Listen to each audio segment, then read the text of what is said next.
Oh, you guys are all feeling it. You know. Midweek migraine.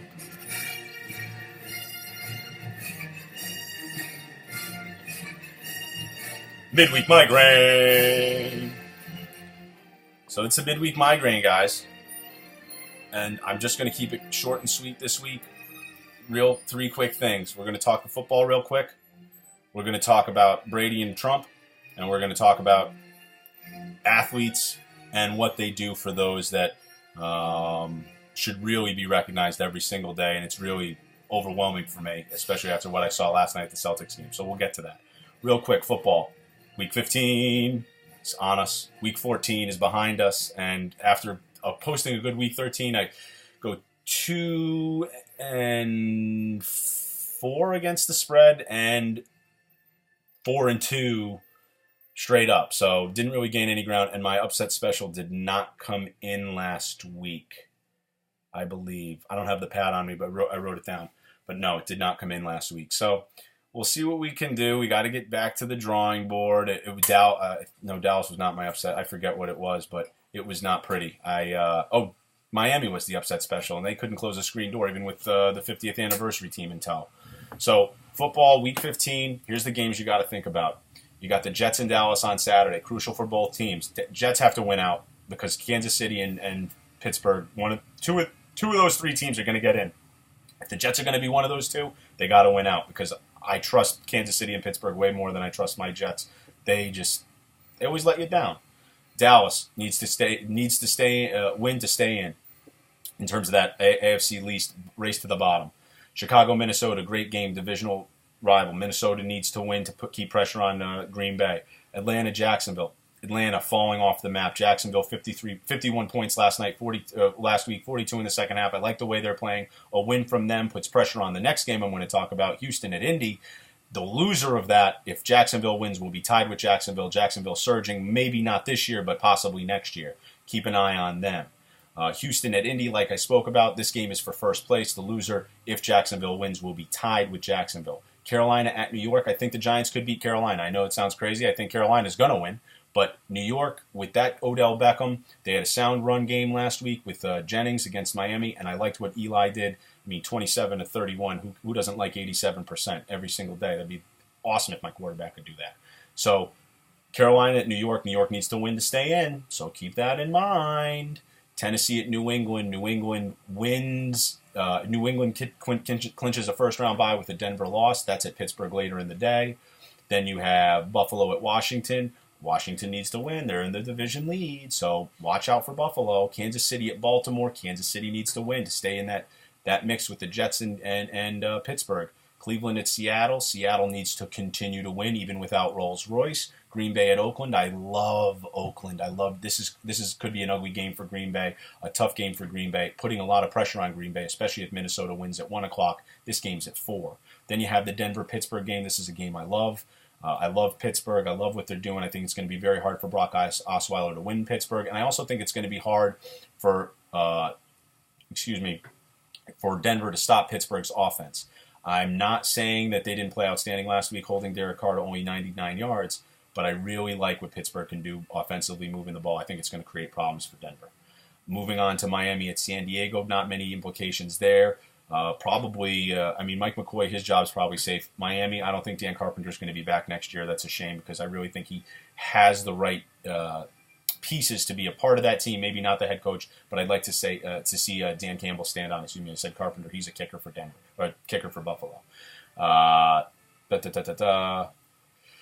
Bengals at San Francisco. No Andy Dalton. Let's see how they play without him. Let's see what they can do. They're saying he's not going to need surgery, but this really after last week, must really devastate these Cincinnati fans that have been having a great season and really having all the pieces fall into place.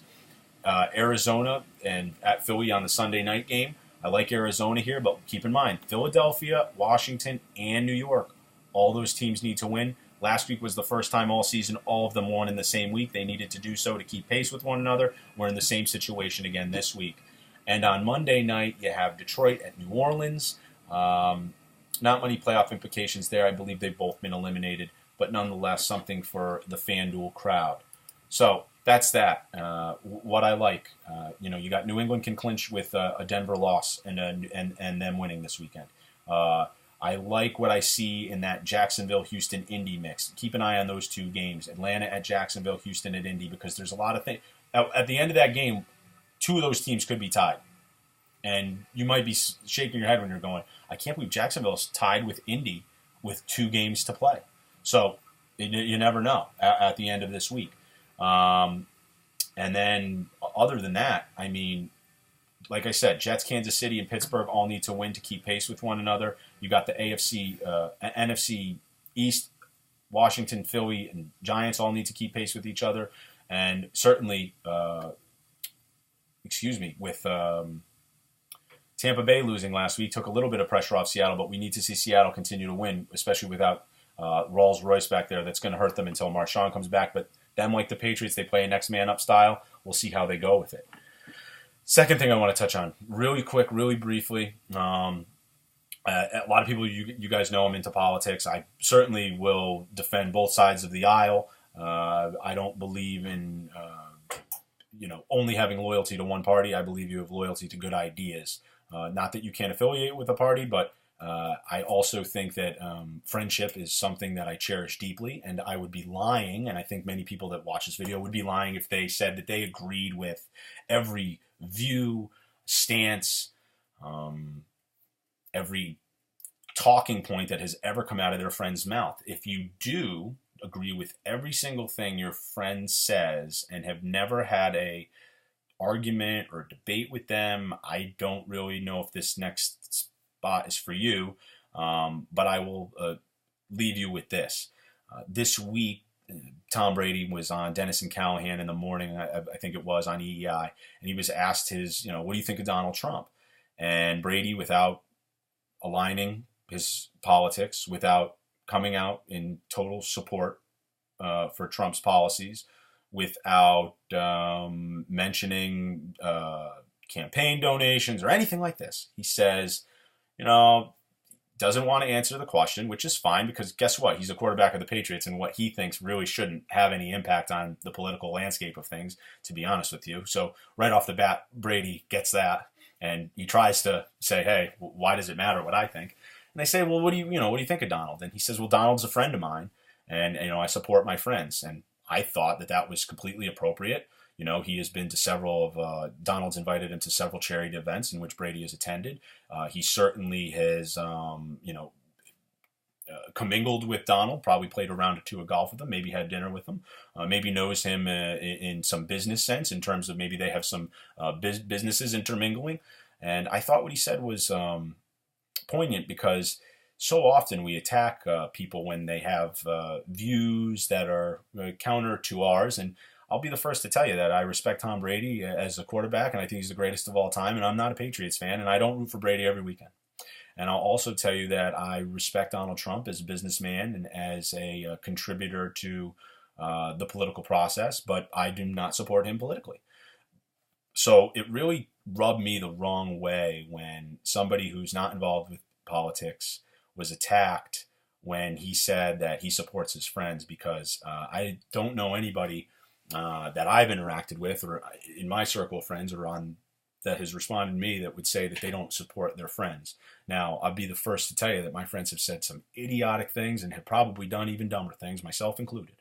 But to affiliate Tom Brady with Donald Trump's views because he said that he supports them because they're friends, he supports his friends, is to me unacceptable and something that needs to be addressed, because it's just not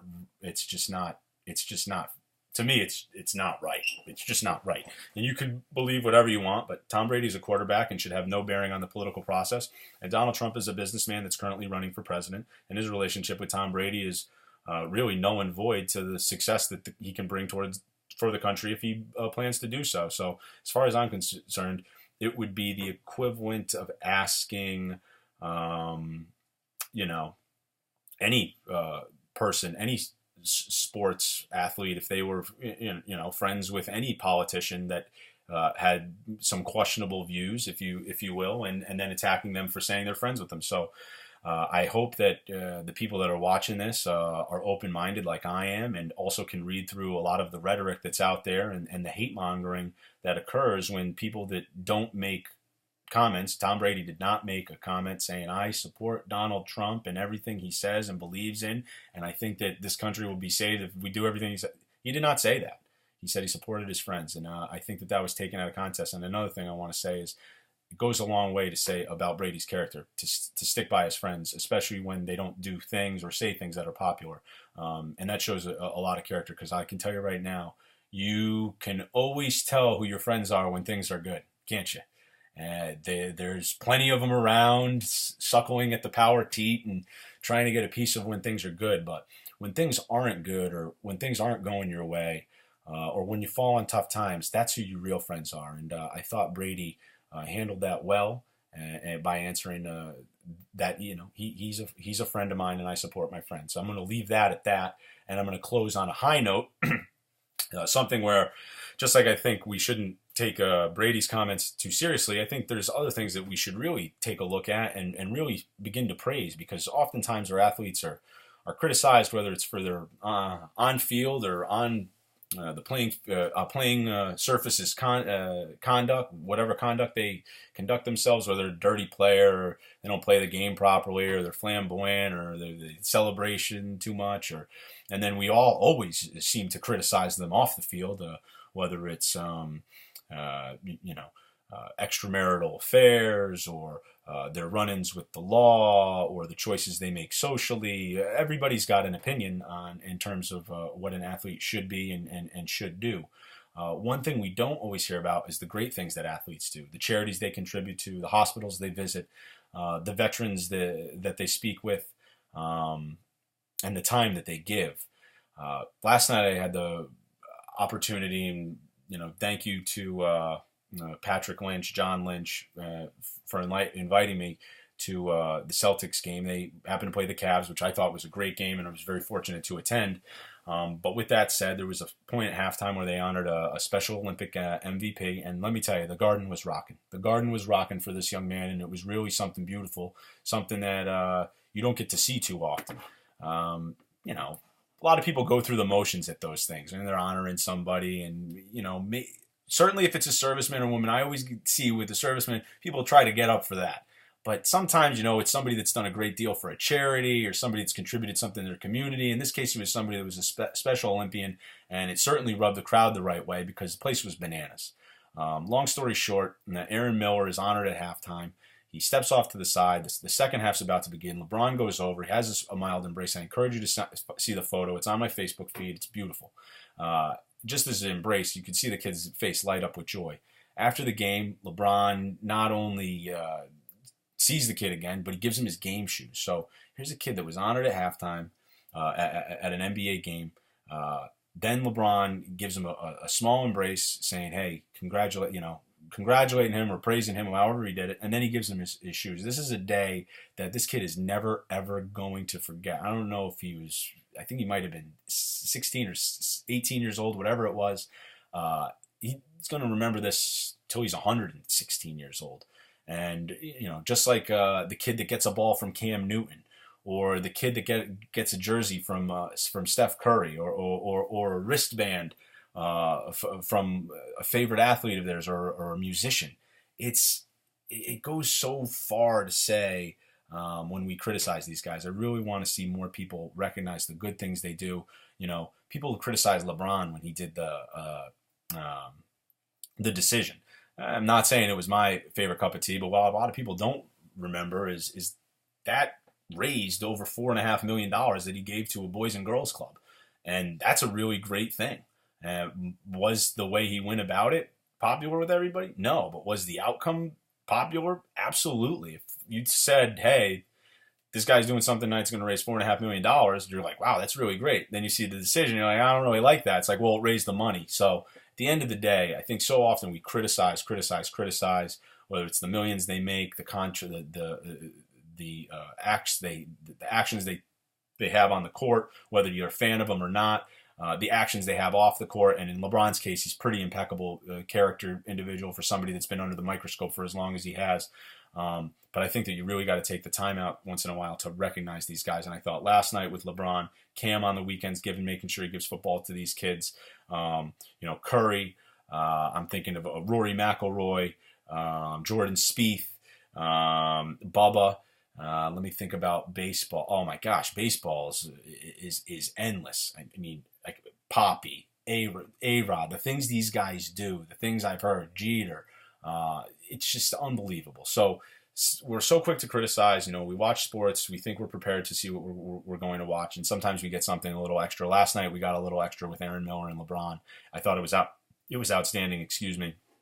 I look forward to Cam this weekend in New York, giving a couple balls away in that end zone, and it's going to be awesome. So try to build the love. It's the holiday season. There's so much hate mongering and fear mongering going on, whether it's whatever it is. It's just the way it seems to be. Everybody acts in fear and not in strength. And I think that we should start acting in strength and recognizing when somebody does something great and the things that people are capable of.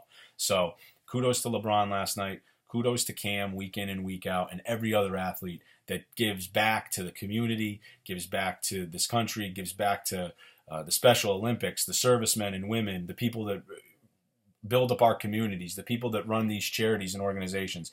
It goes a long way, and it means a lot. So hopefully we touched on some things you liked. If you didn't, that's okay too. I'll be back for the Sunday pick'ems, the Auty's pick'ems. I got my Darth Vader shirt on, walking the dog there with his little God, I forget what those are even called. It's terrible off the top of my head. I mean, I'm going to be thinking about it for 20 minutes now. But anyway, guys, enjoy your weekend or enjoy your week. Happy holidays, Merry Christmas, Happy Hanukkah. I know that's over, but have a good one. Be good to each other, and we'll see you back here soon. Thanks. God bless. Talk to you.